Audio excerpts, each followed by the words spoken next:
प्रणाम। नवरात्रि के पावन अवसर पर हम सुरभि सिंह एक बहुत ही खूबसूरत देवी गीत लेके आई बानी। ई देवी गीत हमरा बचपन से सुने के मिलल।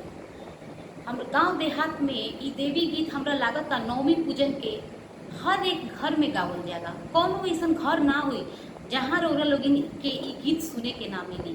तो आई रौरो लोगिन सुनी ई देवी गीत। निमिया के डाढ़ मैया झूलेली झूलुआ, वाकी झूली रे झूली ना, कि मैया मोरी गावेली गीती, या की झूली रे झूली ना, कि मैया मोरी गावेली गीती, या की झूली रे झूली ना। झूलता झूलात माई के लागली पियासी, या के चली रे भैली ना, मलहोरिया दुबरिया मैया चली रे भैली ना, मलहोरिया दुबरिया मैया चली रे भैली ना। सुतला बाड़ू की जागल हे माँ, लीना छकाए कना, मोई के पनिया पियावा तू की छकाए कना, मोई के पनिया पियावा तू की छकाए कना।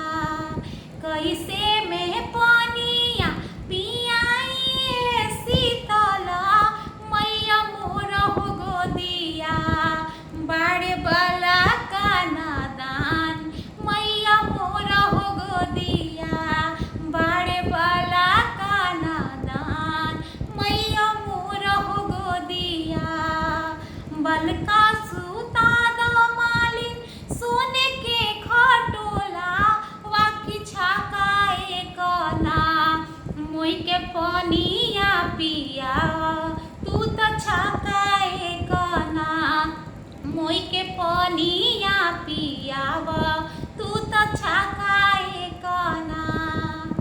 बलका सुतौली मालिन सोने के खटोला, वाकी छकाए कना, माई के पनिया पियवली मालिन छकाए कना, माई के पनिया पियवली मालिन छकाए कना।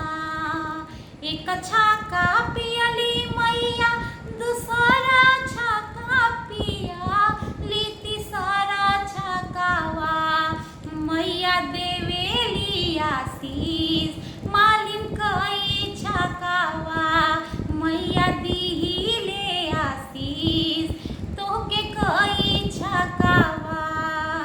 धिया बाड़ी ससुरा पतुहिया बाड़ी नई, हर के कारा के मैया दीले आशीष, रौआ के कारा के मैया दीले आशीष, रौआ के कारा के। धिया बाड़ी ससुरा पतुहिया बाड़ी नई, हर तोहारा के मालिन दीले आशीष, हम तो तोहारा के मैया दी